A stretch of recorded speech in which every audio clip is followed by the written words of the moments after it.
Hey, there we go. Deconverted Man here. The new Stoics is a YouTuber I'm aware of. I've watched his stuff every now and again, but it just really wasn't my thing, so I kind of stopped. But if you like his stuff, you should subscribe.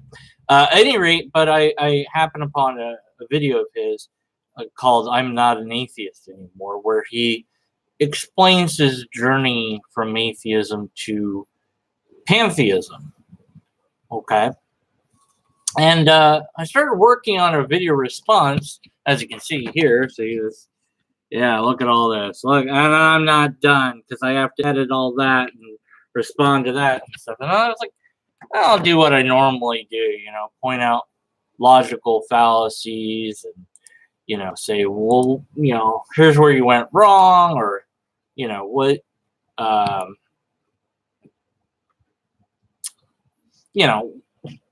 what methodology was flawed, etc. And I wonder if that would convince him. And usually, and typically I've said, and I think it is true, that an argument isn't necessarily to convince the opponent, whoever they might be. Ideally, in a perfect world, that would be what arguments would do if we all were just adhere to the system of logic, but that's not the sort of world we have. No, it's usually for the audience to show them where the person went wrong and why. I thought, man, here's a person I know is pretty good at conversation, and it'd be great if I could talk to them, but who knows if they'll even pay it any attention to any sort of thing I reach out to contact them with. But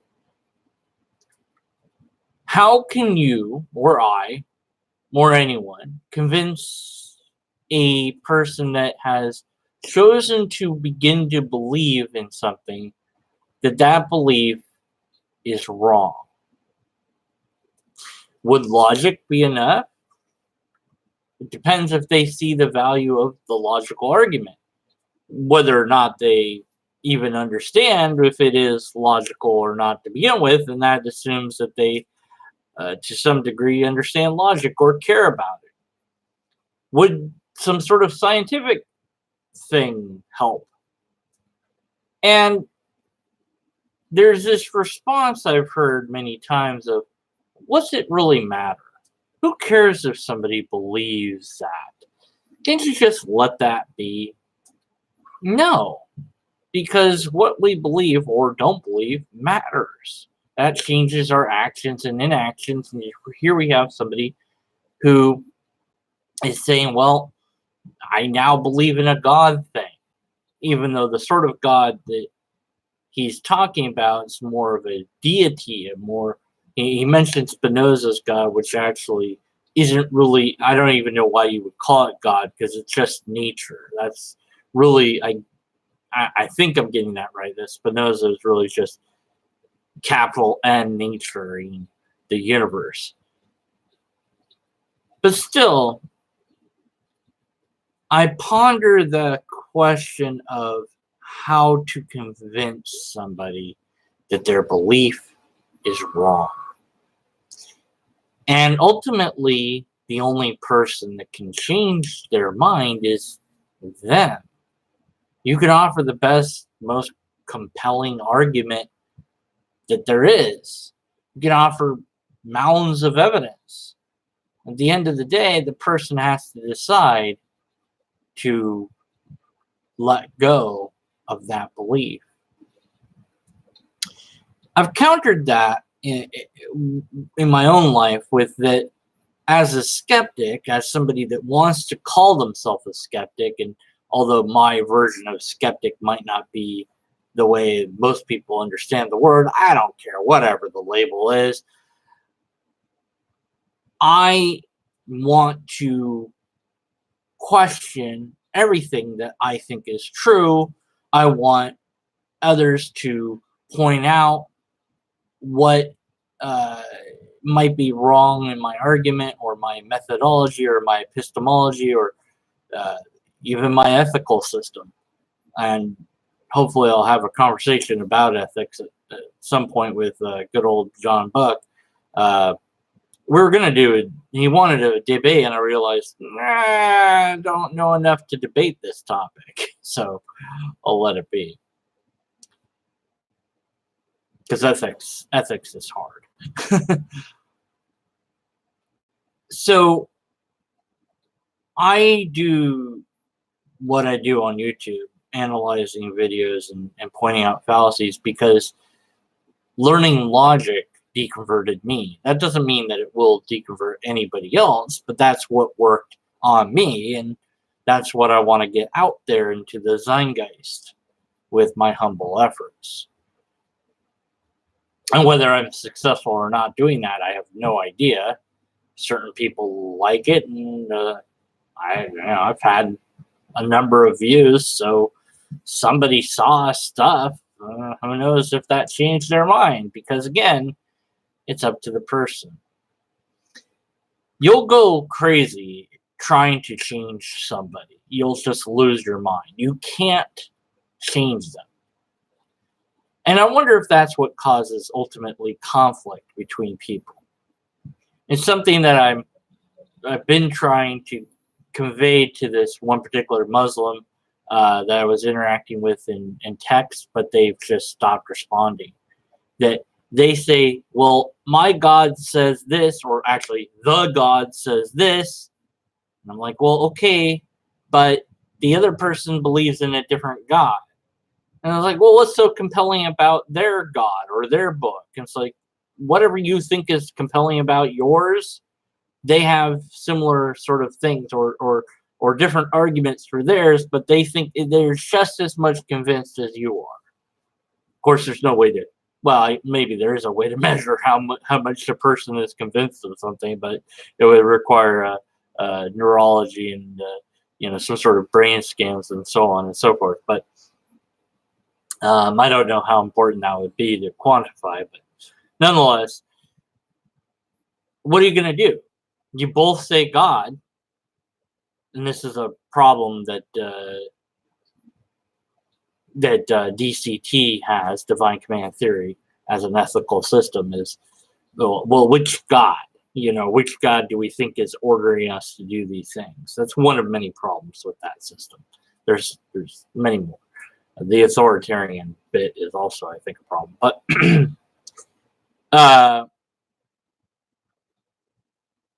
so, and I'm getting a little bit distracted by chance of my chat. So my word now is dead. Okay, we're back.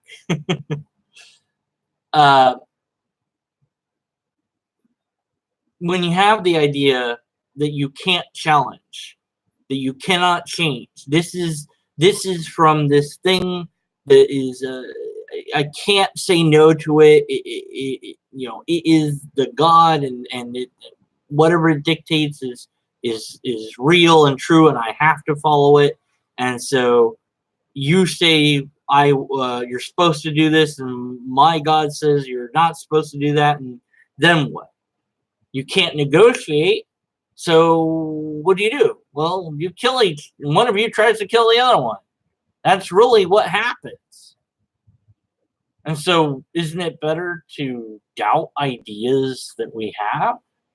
And yet, when certain questions or doubts are cast upon certain ideas, maybe they're political or maybe they're social in nature, even atheists and people that call themselves skeptic will go off into La La Land, making arguments that sound like what you would expect from a creationist.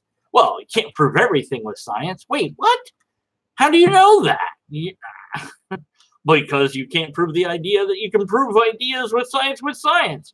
Well, maybe you could if we're including logic with science, but okay, sure, but even still, Why are you bringing that up?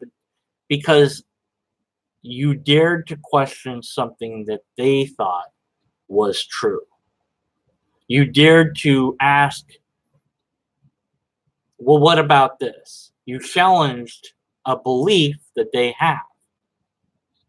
And maybe they have reasons for that belief, but what's interesting is they'll start shifting the burden to you. You have to prove this is wrong.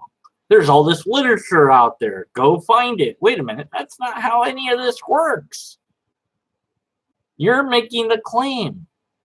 The skeptic's job, if you will, is to just question that claim.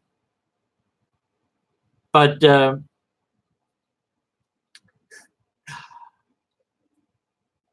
that's hard to do when you have a belief of any kind. Whatever the belief is to yourself question it. Question what you hold most dear, whatever it is. And if you find yourself unable / unwilling to do that, then why is that? That should be a question that you ask. And if somebody says, don't ask any more questions, well, now I have a million more questions to ask you. Well, maybe not a million, but now I'm going to ask even more questions, because you should not ask questions. So what would compel somebody to leave atheism to God? Well, in this person's particular case,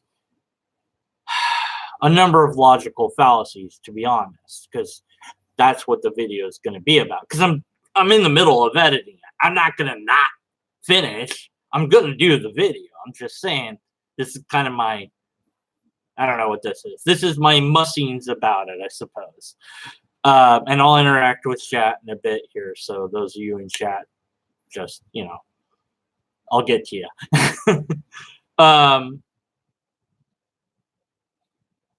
So these flaws in logic, or these gaps of knowledge that we humans have, that is very appealing to fill in the blank with some other answer that's out there that itself, that answer is not proven to be a thing. I knew this one guy, and he slept with, he carried around several crystals with him, and he would put them around himself when he slept. They're just rocks. Why? Well, because he legitimately believes that those crystals help him to sleep. So they do, but not because they're magical, but because he believes that they will. And so the placebo effect kicks in. But before he had these crystals and the belief, he still fell asleep. So why did adding that belief change anything? It didn't, not really, but it did change his behavior, his pattern of behavior. Now, if he didn't put crystals around himself, he might not fall asleep as easily. But eventually, your body would just, fall asleep. It's going to be harder, especially since you're now having cognitive dissonance and, well, I'm all unsettled because the crystals aren't there. But there is an answer. It's like, well, I'm having problems sleeping. Well, I could go to the doctor and see if there's a medical reason for it. Or, hey, wait a minute. This website says that crystals can help you sleep. Oh, well, that's an answer. I'll do that. And then if my belief in the crystals is strong enough, then that might work. But it only works because your belief. Why not go with the doctor? Then you have both. You have the knowledge that the science that the doctor has looked at actually can provide an answer. And you can believe that that's true because it is true. So you have the placebo effect, and you have the thing that will actually fix the problem if there is one. And that's what I go by, is let's go with the science and accept that, and you get to also believe in it. In fact, I don't even know if you really need to call it belief, because it's supported by fact. So you get the placebo and you get the actual cure or treatment. That's pretty good. But God, what is that? It can be anything or at all, because if there's a God, it's not telling us what it is. Now, many people believe that it does and did, but those claims aren't from that God, at least not in any coherent way that we can make sure that it is. It's written or spoken. That's what religion is. It's tradition. It's passed on from one person to the next, from one generation to the next. And if there's a God, it's completely and utterly silent about which version it is. That's kind of a problem for a skeptic. But for a believer, well, of course, their God is the real God. And even saying somebody believes in God, well, that's great. They believe in God. It's not your God. Well, I mean, but at least they believe in God. Yeah, but it's nothing like your God. So, I mean, why does that matter? Why does that make you feel like, well, I've got one more person on my team? I'm very interested in people's journeys, though. Whether it is to or away from any sort of belief. And all I can do is try to get people to use logic. And hopefully, my video will do that for this individual. Or maybe this randomness that I'm doing now might help. I don't know. Or maybe he will see it and we'll have a talk. And that, who knows? I don't know. Okay, so that's my mussings on that. There's a lot of people in chat, a lot of things going on, so I feel obligated to respond to some or all of that. And so now I'm going to do that. So if you don't want to see that, or you don't want to listen to that, then goodbye. See you later. Bye. The rest of this is me talking chat. Okay. Let's see. Nerdy Rodent says that his God is the most imaginary one.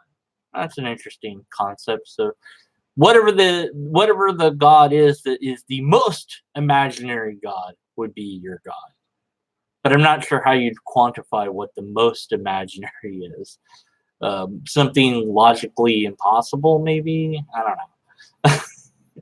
Ken Lee said learning logic as a young child made them able to reject the Santa story. And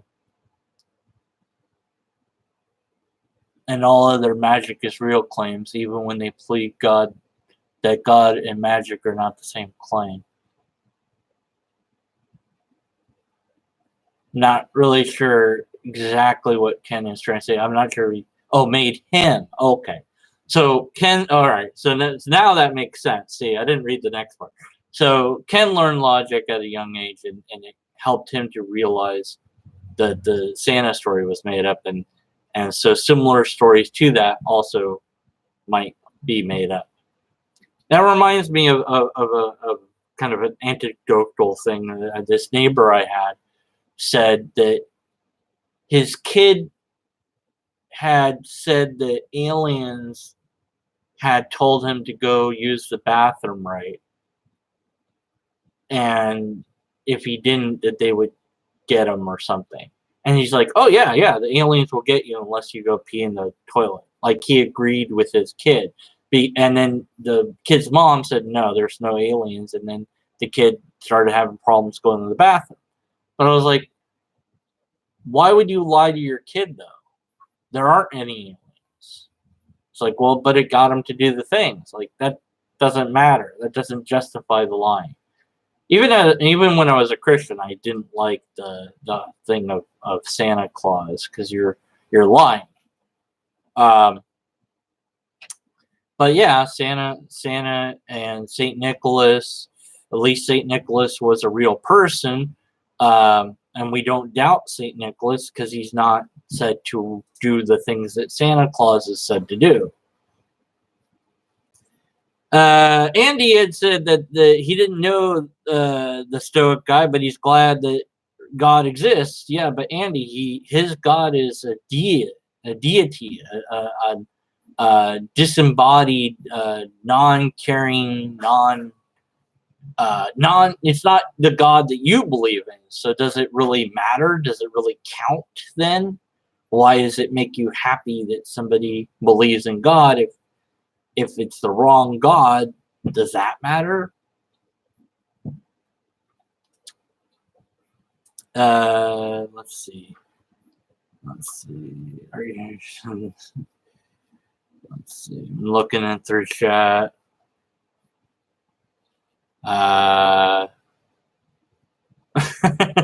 Thin box. I'm no longer an atheist. No, back to atheism. Woo, that was crazy. Yeah. Ken remains unconvinced by theistic claims. Andy is a theist, but doesn't condemn anyone for their personal beliefs. They wish all people wealth and happiness. Well, here's the thing, Andy. I like the idea that, of wealth and happiness, certainly, so I'm not going to disagree with that. Although, wishes, if they were horses, we'd all have horses, I guess. I don't know. But the thing is, a person's belief or non-belief in any given thing will influence their actions, or at least probably will. And so if that person does something to somebody else because they believe something that's not true, isn't that a problem? I mean, we don't want the people that like Sharia law to get enough power to politically vote in Sharia law, do we? They believe in that. Right now, we're safe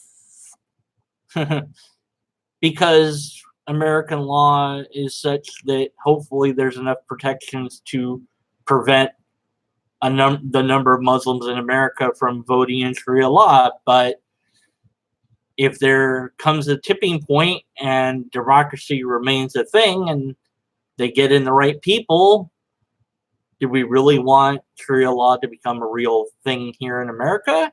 No. But they do. Why? Because they believe it's from God.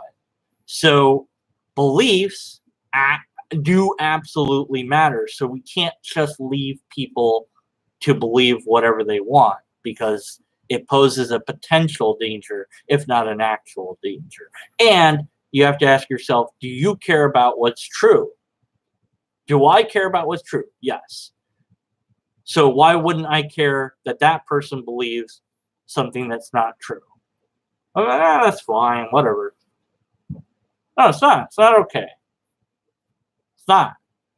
Because they believe a lie. That's something off there. Shouldn't they know the truth? Don't I have a duty to inform them? Don't walk around that corner. There's a guy holding a knife there waiting to stab you. No, there isn't. No. Look. See, here's a picture. Here's a video of him. Look, he's right there. Here's a police report. No, he's not there. You're silly. So what people believe or don't believe, I think, absolutely matters. And the idea of live and let live in that sense, I just fundamentally disagree with. So.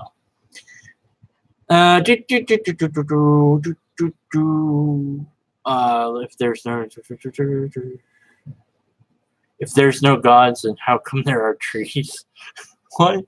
Nerdy, stop it. Yeah, and then young Earth creationists. Of course, that's bad theology on top of bad science. So, that really baffles me, because even when I was a Christian, I didn't have an issue. Well, although I kind of did for a moment, about evolution when I was getting super into apologetics, because apologetics says, it's okay to question evolution. And it's like, I got some book from a website for free, and I was like, no, it's okay to accept evolution. And I was like, oh, okay. Andy said, I have a point. I hope that was in reference to what I was talking about with beliefs. But who knows, because I'm reading chat after I say that some,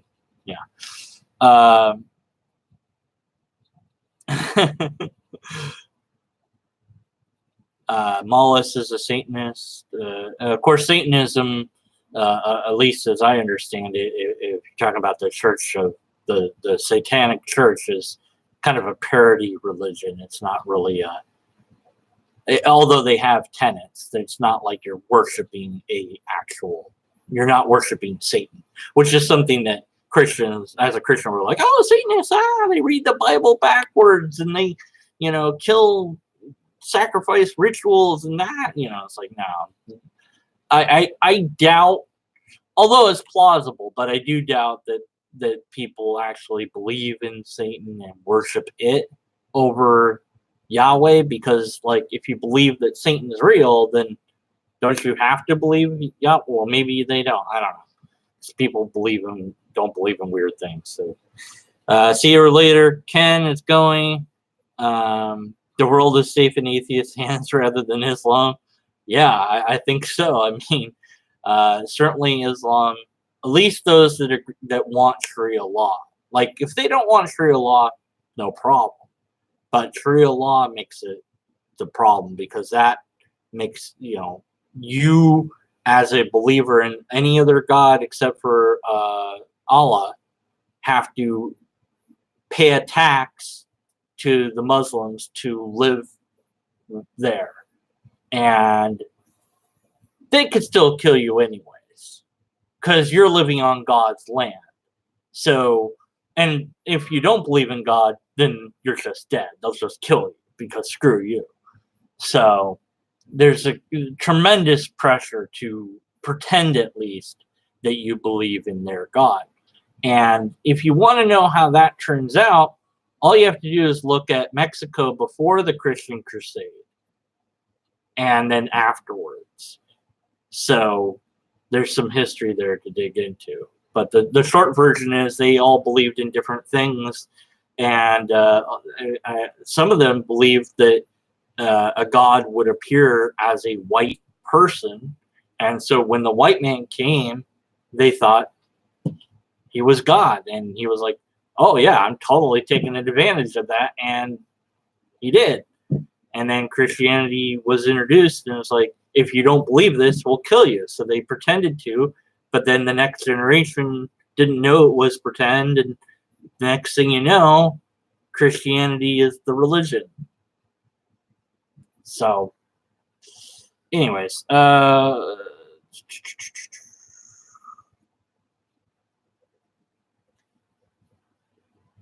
let's see. Religion creates atheists. I hate religion, but I do have faith. Well, I'm not sure how that works, but okay.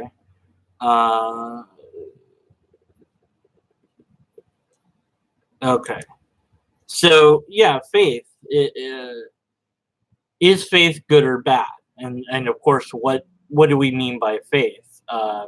Or what does Andy mean by faith? Because his version might be different than my version.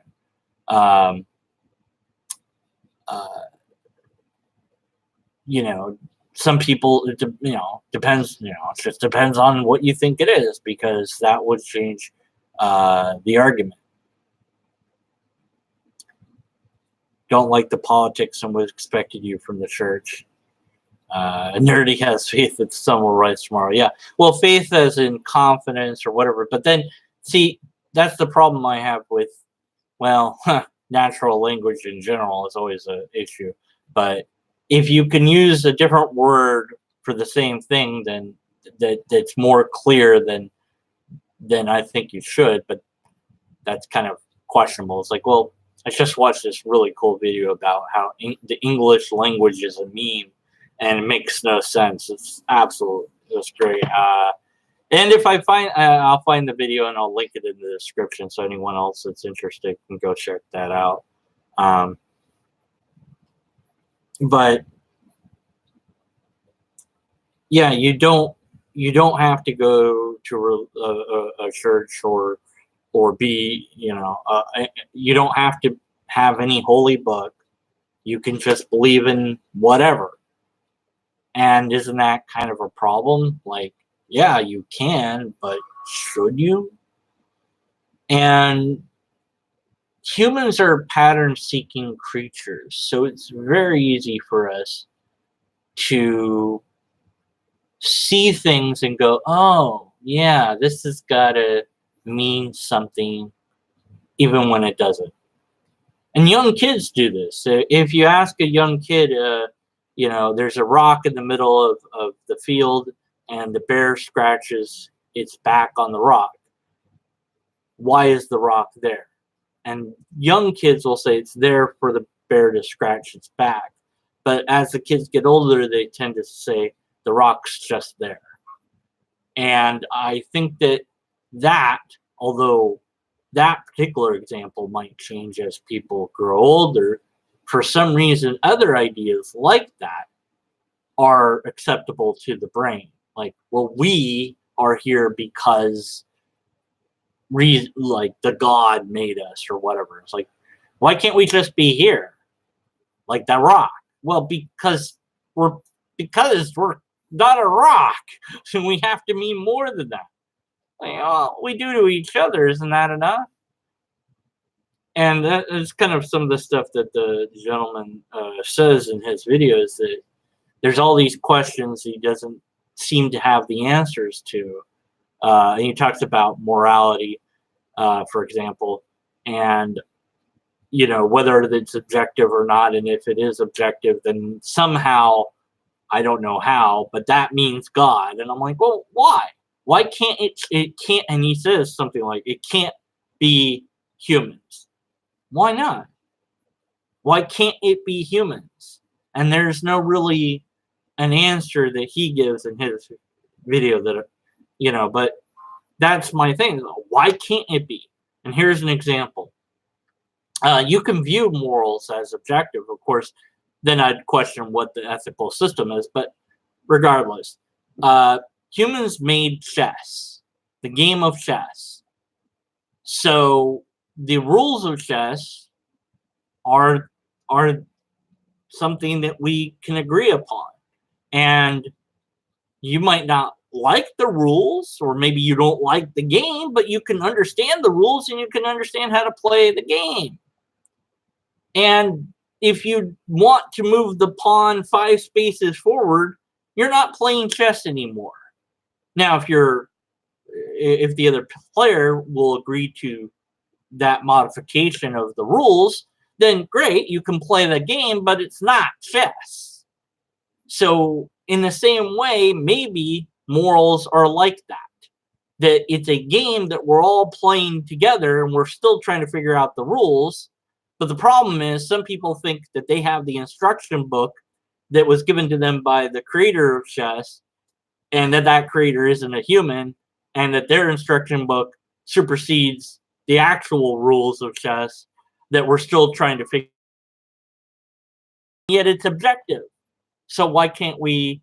Oh, my connection's unstable. Oh, there it goes. Why can't we also make morals and have that be as objective as the rules of chess? And maybe we're not there yet, but maybe we could figure it out. Yeah, the rules of chess evolve. Stop ruining my analogy. But yes, well, morals too, and morals and ethics evolve as well. So maybe we'll get to the point where we can say, here are the rules of morality, just like we can say what the rules of chess are. And I don't see the problem with saying that humans invented it. It doesn't change that it's something that we can agree upon. A world without religion would be better for all people. possibly. There's certain aspects. I think that certainly we need the ability to gather in groups and have something in common. And church provides that for a lot of people. But for someone like me, there is no atheist group anywhere near me. Like, it's like in the next state, maybe, because I'm in the South now. So I'm boned. There's no atheists around me. So if there was a group that met for games, I could go do that. But there's just no groups of people around here, really. So there's a social need that's not being met that, we got to figure out how to meet that, how to make that. And maybe it's up to me to make the group, but I don't know how to do that. So,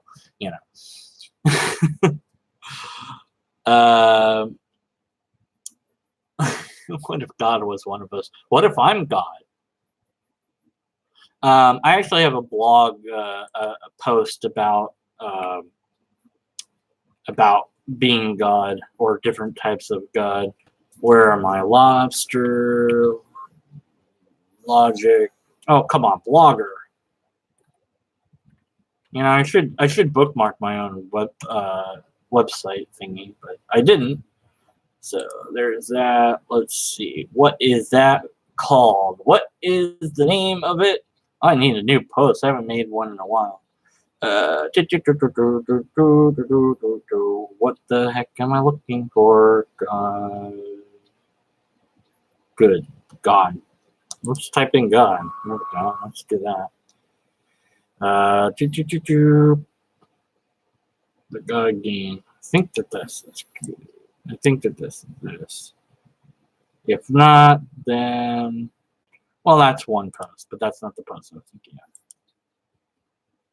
That's the post I was thinking of. Okay, there we go. Put that in chat. There we go. Bam. That's what I was talking about.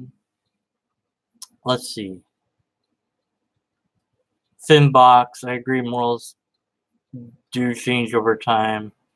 That's why the Bible is awful for common people now. Right. Yeah. The other problem with having a set standard of rules in a book, any book at all, is that especially if you can't change the book.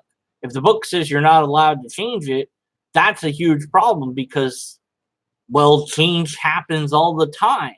So you're not going to be able to address current issues. And the Bible is completely silent on what to do with microwaves, for example. Is it okay to microwave a cat? I don't know. Bible doesn't tell me. So, then you could say, you could ask somebody that. You could ask a believer if it's okay to microwave a cat. Now, I can only talk about Christianity because I know that pretty well. I've forgotten a lot of it. I've forgotten more about it than I used to know. Wait, what? But they might say, well, no, because you're supposed to care and love for the animals like Jesus loves us. But then it's like, no, but the Bible also says that we have dominion over the animals. So I get to do whatever the bleep I want to animals. They're mine to do with whatever. God gave them to us. Well, yeah, but you shouldn't microwave a cat. Why? Well, because it's mine to do with what I want. I have dominion over it. But no, you're supposed to love it, but it doesn't say what to do. And so then what? Of course, why would you microwave a cat? Well, just see what happens. I've never done it. Pretty sure it would explode. So don't microwave a cat. Don't do it. No, please.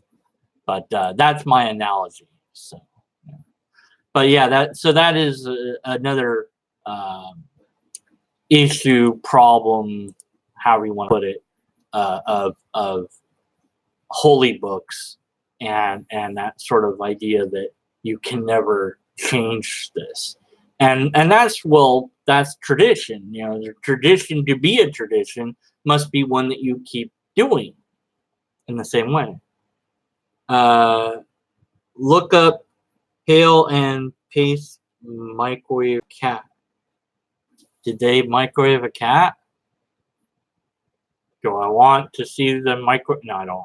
I microwave gremlins. Yeah, of course. If there's gremlins, absolutely, you should microwave those. So yeah, I don't know. That was all of chat that I responded to. I think, and I'm sure that you guys, girls, and etc. want more. I do have a Discord that did seem to be functional to some degree, so I'm gonna drop that link in chat, and anyone that can do that is certainly invited to come and play with me there. And how do I get the invite thingy?